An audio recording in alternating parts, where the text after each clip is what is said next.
Bueno, y seguimos nuestra recorrida por Villa Rosas. Vamos a terminar con la historia de este lugar que hoy aloja a chicos de distintas edades.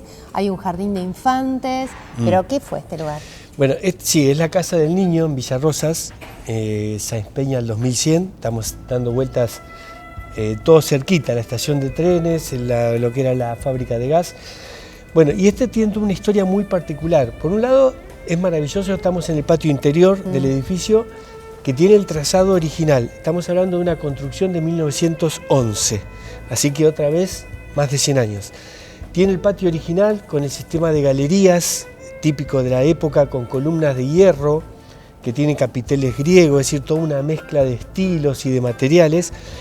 Y esto fue construido, es una historia muy singular. Ricardo Rosas, el fundador de Villa Rosas, decidió por propio criterio construir en este lugar un hotel para inmigrantes. Bahía Blanca ya tenía un hotel para inmigrantes. En calle Saavedra. En Saavedra al 900. Había sido construido 20 años antes, 1890, por el gobierno nacional. Porque había una idea, la inmigración era entonces una oleada de italianos, españoles que venían a Argentina. Y en general iban al puerto de Buenos Aires. Era difícil que llegaran a otro lugar que no fuera Buenos Aires. Entonces hubo una idea del gobierno nacional de descentralizar ese flujo de inmigrantes. Y el otro puerto importante era Bahía Blanca. Así que bueno, en 1890 se construyó el Hotel de Inmigrantes en calle Saavedra, precisamente para alentar la llegada de inmigrantes a Bahía Blanca. De todas maneras no fue muy exitoso. No prácticamente tardó, construido en 1890, el de calle Saavedra tardó 20 años en usarse por primera vez, porque no llegaban los buques. La gente, los inmigrantes seguían llegando a Buenos Aires.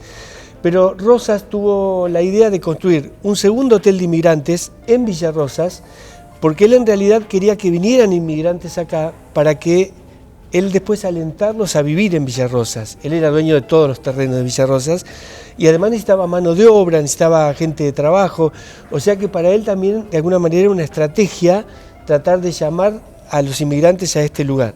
Pero bueno, lo que fue definido como una acción patriótica por algunos diarios de la época es que Ricardo Rosas hizo este edificio con su propio dinero y lo donó al gobierno nacional. Es decir, que fue toda una movida que más allá de perseguir algún interés personal, que en realidad era muy loable porque era dar alojamiento y dar trabajo, lo pagó todo con su dinero y además después lo cedió para que el gobierno nacional, que aceptó de muy buen grado la donación, hiciera uso de este lugar, ¿no? Acciones que podemos ver durante esa época, ¿no? Construir la biblioteca con fondos que habían sido donados.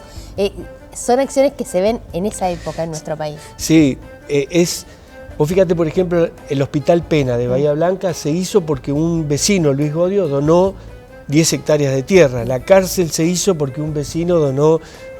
Había todo un compromiso social, si se quiere. Bueno, en este caso también hay una decisión de ese tipo. Así que este edificio, que está casi original en su distribución, en su fachada, en su estética, fue construido en menos de 6 meses por Antonio Gerardi, que era uno de los constructores más conocidos de la ciudad, y con un diseño de un arquitecto, José Bauerle, que es el que hizo, por ejemplo, el Teatro Don Bosco, que lo distribuyó en 2 grandes pabellones, porque ¿cuál era la idea de estos hoteles? Cuando llegaba un barco con inmigrantes, darles un primer alojamiento, darle comida, que pudieran asistirlo en el corto plazo, si se quiere, a lo mejor una semana, que pudieran un lugar donde dormir y donde comer. Y a partir de ahí rápidamente, en general, conseguían trabajo. Entonces, tenían una distribución en 2 pabellones, uno para hombres y otro para familias, grupos de baños, un comedor grande con cocina, y algún sector administrativo. Así entregó Rosas este hotel de inmigrantes de Villa Rosas a el gobierno nacional. En realidad corrió la misma suerte que el otro hotel, que el de Saavedra. Prácticamente nunca se usó para alojar inmigrantes, porque el movimiento de barcos seguía concentrado en Buenos Aires. Y cuando llegaba algún contingente a Bahía Blanca, en general ya estaban ubicados los inmigrantes, ya tenían trabajo, no precisamente en Bahía Blanca y menos en Villa Rosas, sino que por ahí iban a La Pampa, Río Negro, ya se desparramaban rápidamente. Así que este hotel corrió la misma suerte que el de calle Saavedra.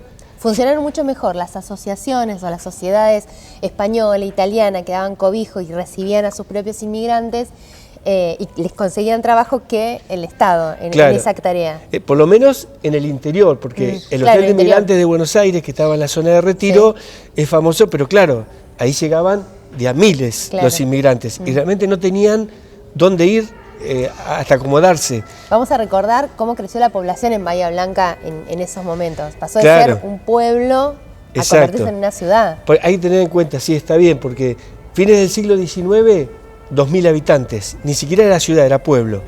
1910, 70.000 habitantes, la mitad extranjeros.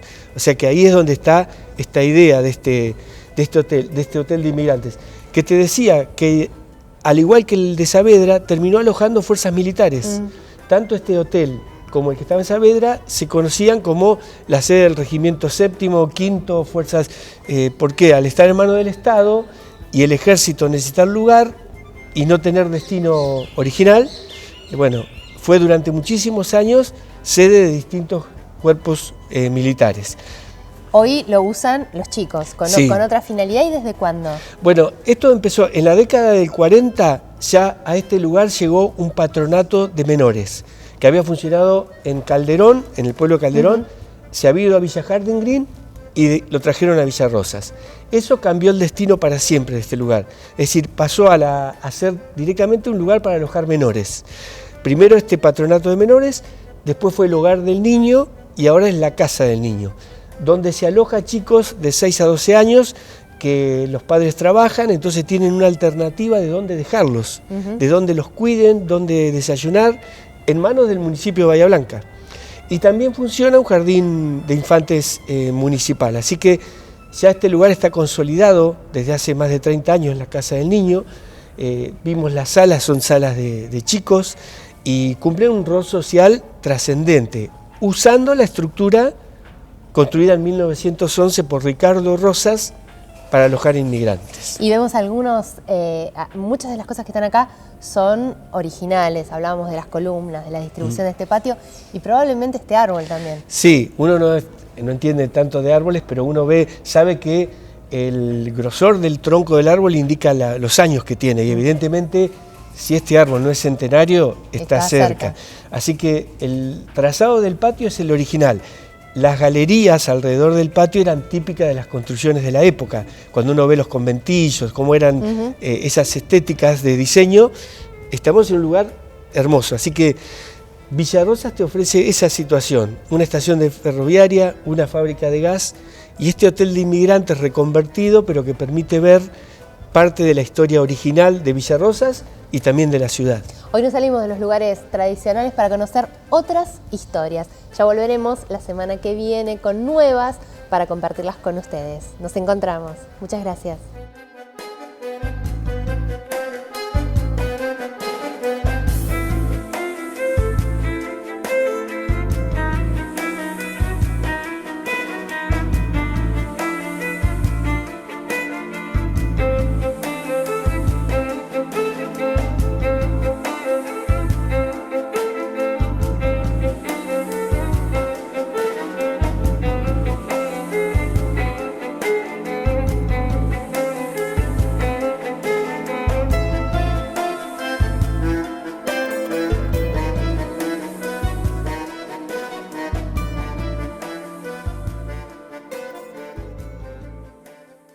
Hasta aquí llegamos con nuestro programa de hoy. Nuestro contacto sigue por redes sociales. Nuevas historias nos están esperando. Con ellas nos encontramos la semana próxima en este espacio. Hasta entonces.